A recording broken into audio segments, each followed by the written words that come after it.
Some developed countries have reduced the number of school hours. Is this a positive or a negative development? For this statement, reduce the number of school hours. For this, we can write different synonyms or topic related vocabulary words in order to avoid repetition in our essay. So for reduced, you can also write shortening. Reduce the number of school hours or shortening of the school day.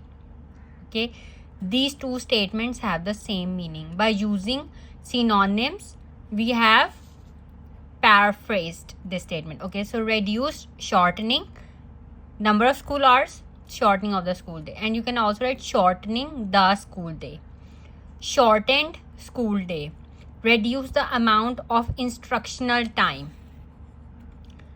अब हमने school hours की जगह लिख दिए instructional time. And you can also right shorter segments of instructional time. School day were shortened.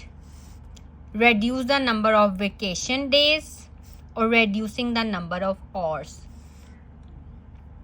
So instead of repeating this statement again and again in our introduction and body paragraphs, we have used these synonyms or topic related vocabulary words in order to show the examiner that we have a range of vocabulary.